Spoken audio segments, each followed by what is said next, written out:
Greetings, this is John Delancey, and you are listening to This Week in Geek.net. This wrecks my coronation! Everyone has been destroyed because of this freak! I won't allow it! These babies just saved this lame fest party!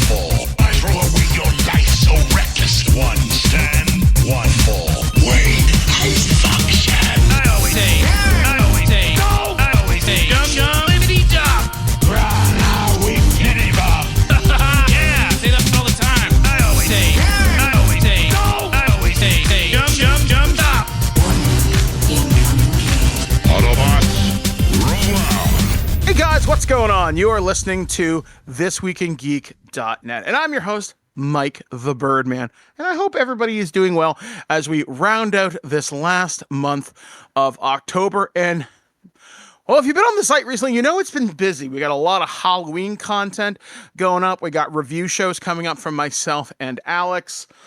And of course, it wouldn't be TWIG if one of us isn't working ourselves to the bone. And I wanted to check in on a project we actually checked in on earlier this year, and I promised we would do some follow-up. And well, fortunately, the time is now. So earlier this year, we spoke with Jordan from Hit Point Press, and we talked about Shift the RPG, which is this all-ages collaborative role-playing game. And I said we'd check in when the Kickstarter was live. And well, surprise! It is now live. As of this recording, there are about 8-9 days to go. Right now, these guys were hoping to only raise about $7,000. As of this recording, they are over $100,000 Canadian, with just about a week and change to go. And I wanted to get Jordan back on the show to kind of update us what's been going on with Shift, what things have been changed, what has happened during some of the playtesting over the summer, and what are some of the cool stretch goals that have been unlocked, and what is still potentially to come. So without any further ado, Jordan, welcome back to the show. Hey, Mike. Thanks for having me back. Yeah, this is a pretty cool project. And I remember I was talking with Ricardo saying, hey, what is going on and what's kind of happening in the world of Hit Point Press? And he was mentioning, hey, Shift is going live on Kickstarter. And I was like, oh, yeah, shit. I was really excited about this. So tell me, what has happened since June that brings us up to this current day, which as of this recording is Tuesday, October 28th. What is going on?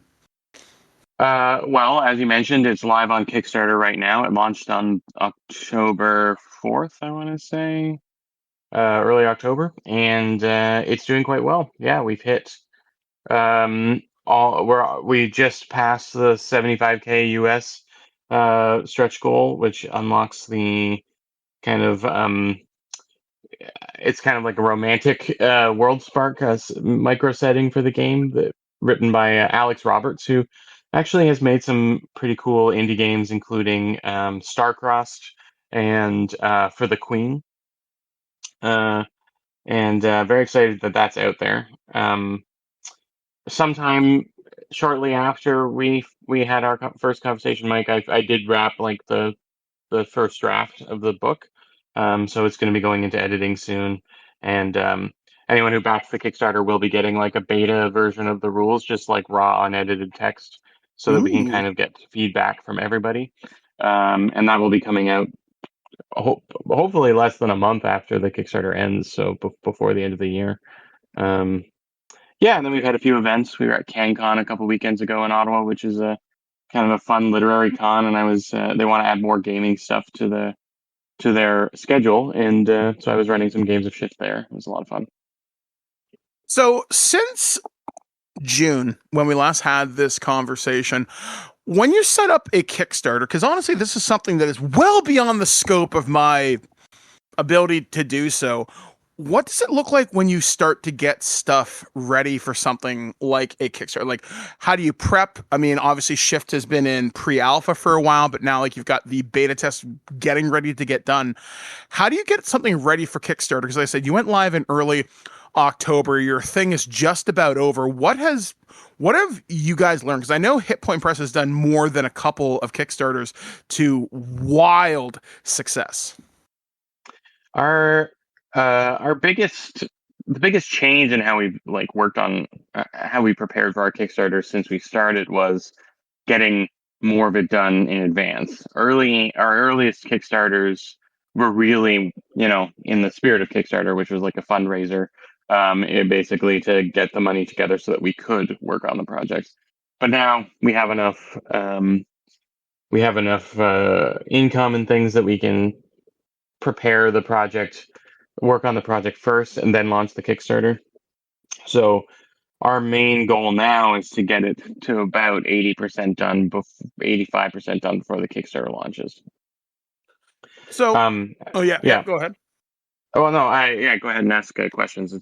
I was going to say, so when you started getting things ready for the Kickstarter, you said you're about 80% done. What were some of the things that you guys learned over the course of the play testing and community feedback before you launched in October? I think our Discord is very active with people who are playing the game and talking about the game, and it's been interesting following along with that. Like I've been getting a lot of feedback and just trying to understand the vibes just from people just talking about it. Because often when I run a session, the feedback is not always it's always very polite, when you hand out a feedback form after a game where someone seems to have had a good time, and you're the creator of the game. I found a lot of the feedback that people give at events is very much like loved the experience, would love to play again, and not a lot of like actual constructive, useful stuff. So what people will say in a Discord forum is more accurate to maybe how they're feeling about certain aspects of the rules. As far as changes that we've made, the biggest difference I think from what has been shown in playtest material that we've shared on Discord or elsewhere is just a lot more examples, like player examples of how different parts of the game work. Following that kind of conversation, but written out as a conversation between players at a table to give real world actual play kind of examples. And I think that was the biggest demand. Demand's maybe the strong word, but that was sort of the biggest piece of feedback that I was seeing picked up is just people needing just a little bit of extra clarification. And I'm hoping that my co-designer Graham he stepped in to help write some of those examples, and I'm really hoping that will flesh out the book and make sure that everything is crystal clear once we get it. Because teaching the game has gone really well. People with me at the helm teaching the game, but the hurdle, of course, now is to get the book into people's hands and then have them be able to learn it without me there. I can't be at everyone's table, so.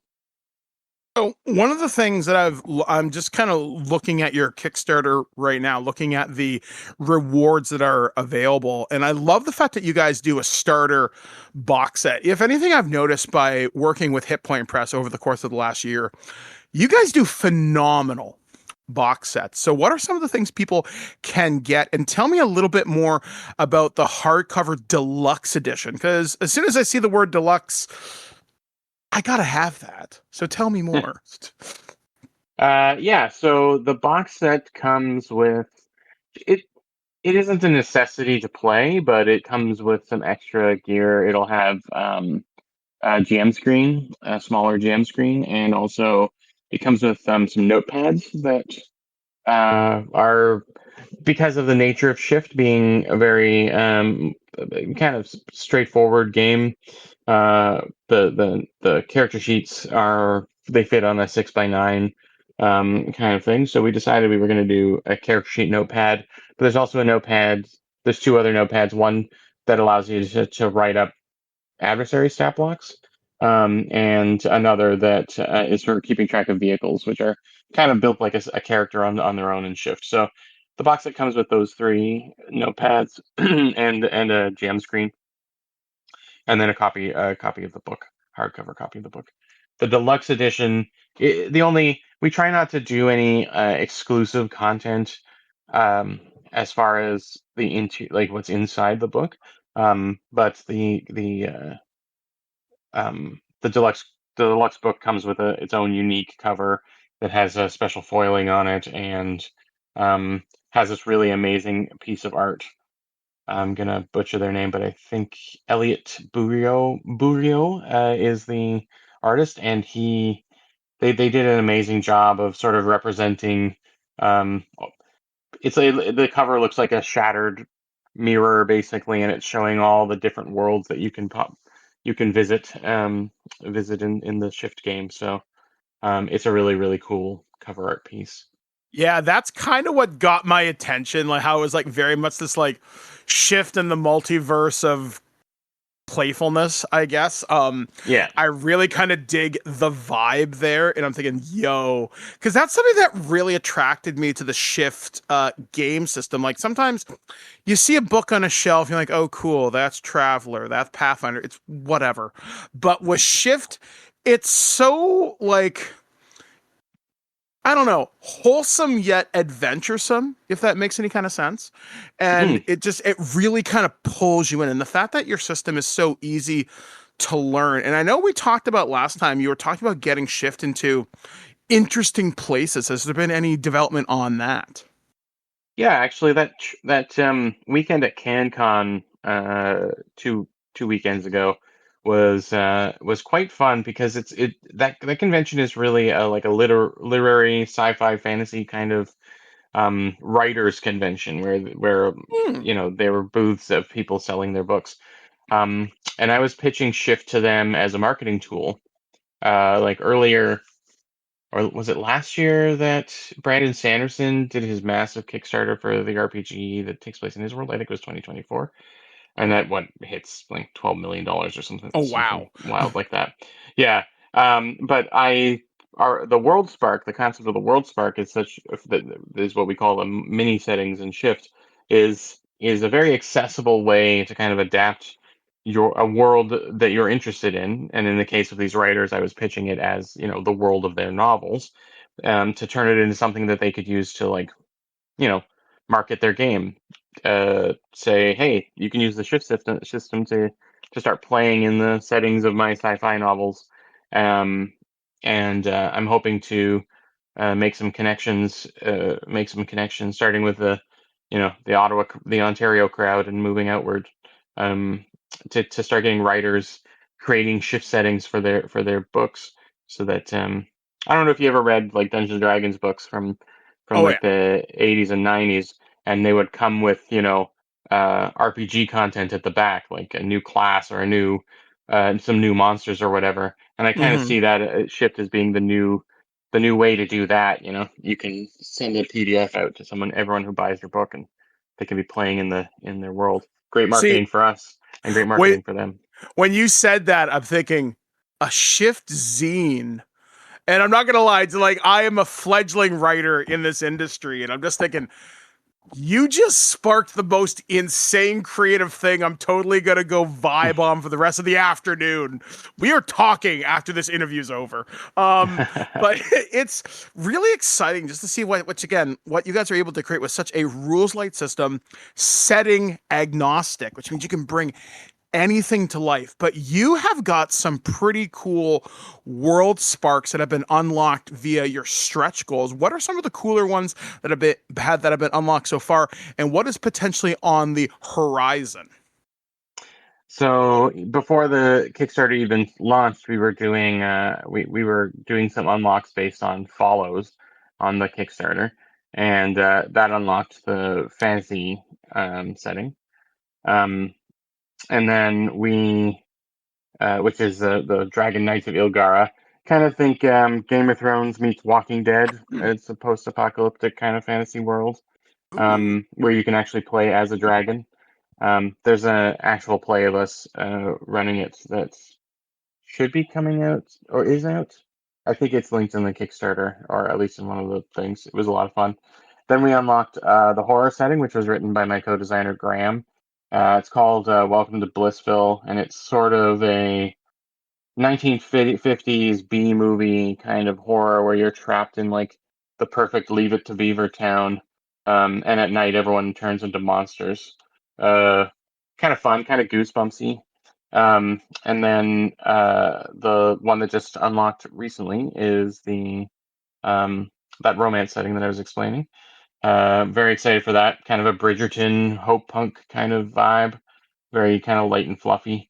And then and pushing sort of the idea of what Shift can do a little bit to include encounters with things like one of the adversaries in it is the rumor mill. So you have to like actually fight against the rumor mill to stomp out rumors.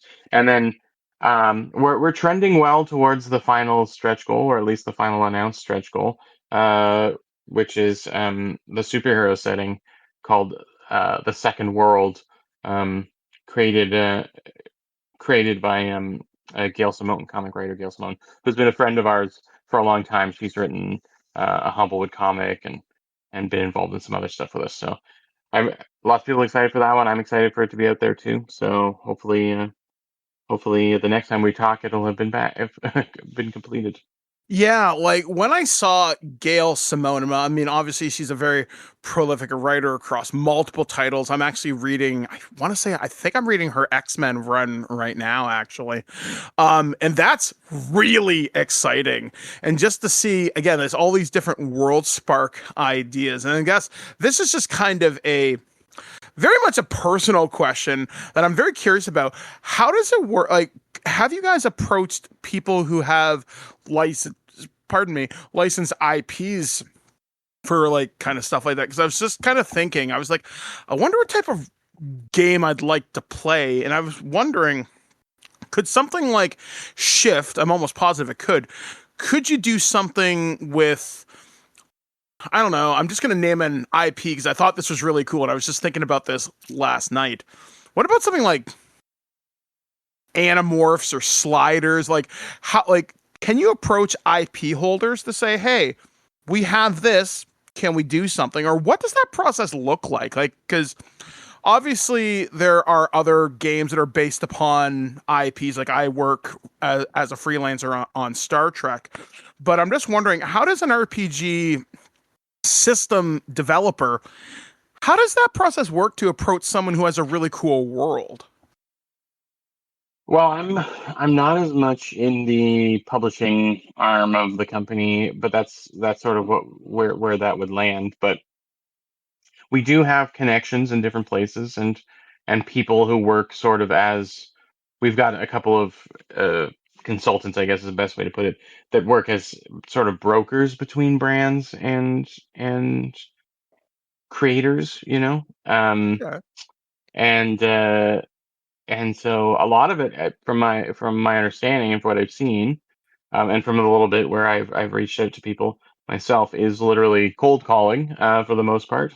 It's just I think a lot of IPs don't think immediately of an RPG system for their world or whatever, and I think as big as say Dungeons and Dragons has gotten, and even to a lesser degree like indie RPGs like Shift's Space has gotten, they've gotten more recognition and a little and bigger in the past decade. I think that you know the big mainstream media um, I think still doesn't necessarily see the benefit of people telling stories in their worlds. Um, so really, it comes down to I think a lot of cold calling and trying to find the right fit and how you make that pitch. Right. For me, making the pitch to the writers, for example, is as a marketing tool. And I'd probably do the same whether we were approached by if we were, yeah, good, like something like Goosebumps specifically. I don't know. Mm. I guess I'd have to find R.L. Stein's phone number, but yeah, it would be most of it is cold calling to pitch the idea to them because they're probably not thinking about it in the first place. Yeah, because like I'm always super interested because like my introduction to role playing games wasn't um I would love to say I was brought in because of Star Wars. Like that was the role playing game I connected the most with. But I started in AD&D Second Edition. But I found my love for RPGs and storytelling via licensed RPGs like Star Wars, and now that I work on Star Trek as a freelancer, I'm always curious to see like why more people don't do this because like there are so many IPs I feel like they've had game story and they're just left there. Like I know West End Games did Ghostbusters, and I'm pretty sure I saw Ghostbusters referenced in one of your marketing materials. Like, hey, do you want to fight the supernatural? You can do that. And I'm just thinking, man, why has nobody done this? This would be so badass. Ghost Corps, call these guys. And again, it's so. I love when people use rule systems and they create hacks for games. Like I remember as a kid, one of the first games we hacked, me and my friend Brad and Ben, is before Mongoose Publishing came along, we developed our own Starship Troopers game. And we were game developing in high school. And it kind of makes me really excited to see, again, a system like Shift. Here's the rule set. You create whatever you want. And because I know when we talked in our last conversation, games like this inspire game developers. And a system like Shift is so easy to learn, and you can add as much complexity to it or as less as you want. It can really bring up that next generation of game developers who's going to go to a Gen Con or a CanCon and say, hey, I'm ready to pay, I'm ready to play, let's do something. And I think that's really exciting because I've never been involved on the ground floor with a company like Hit Point Press and just watching a game like this develop. I mean, like I love your Humblewood setting, for example, and I've even told Ricardo, the owner of the company, like there's some of the artwork in there I've seriously thought about getting a tattoo of because it's so inspiring, it's so badass. But when I look at something like Shift, this might be, because I know the last time we chatted, we were talking about bringing younger people into this. And at the friendly local game store that I work with, one of the kids that's going to be playing at my table is an 11-year-old. And it's exciting to think about his first gaming experience is going to be D&D. That's just the way it is. But helping him understand there's other games out there. It's not just swords and sorcery. You can do anything.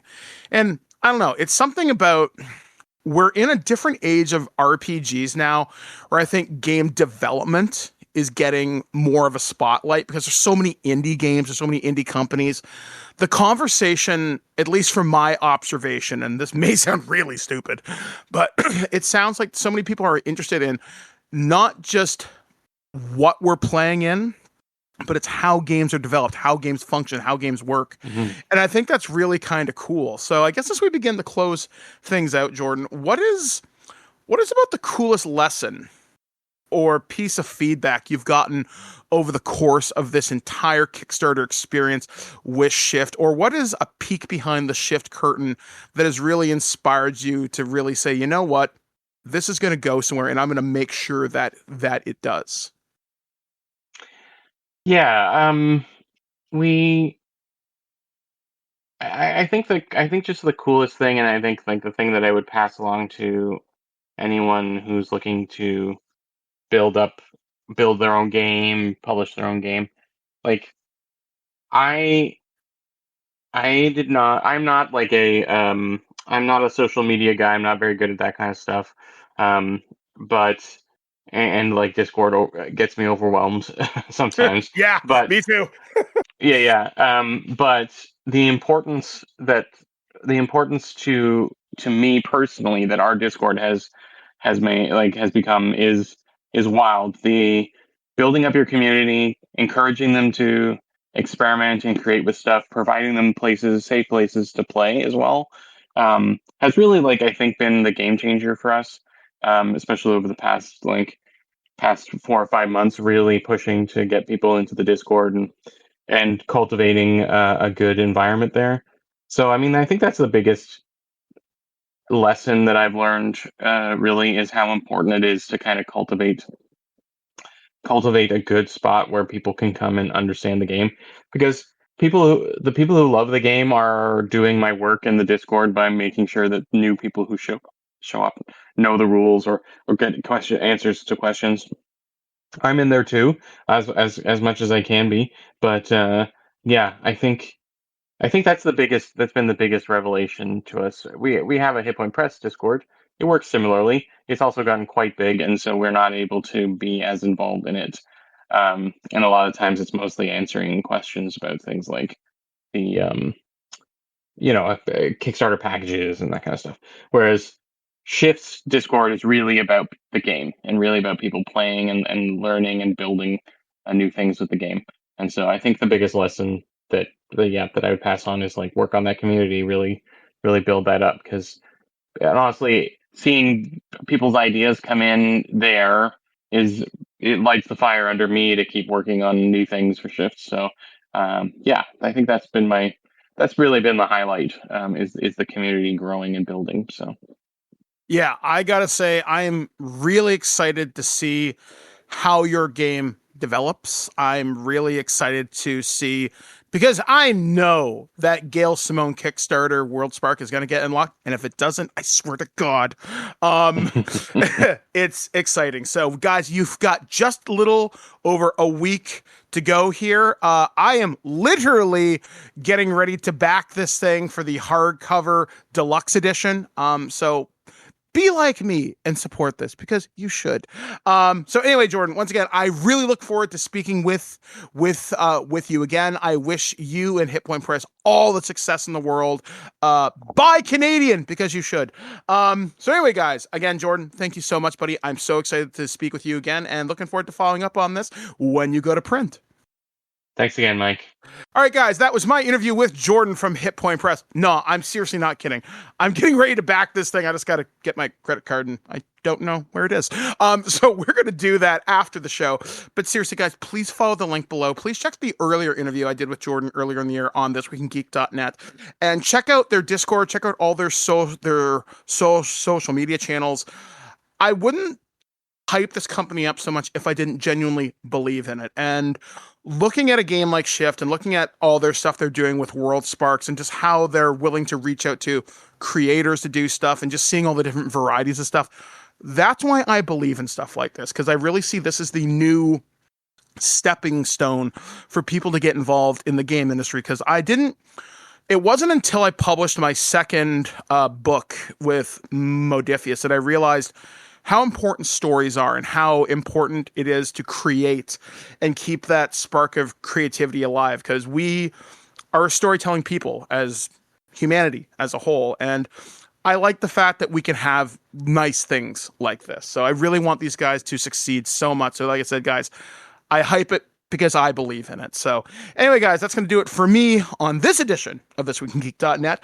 Coming up on the show this week, a lot more spooky Halloween content.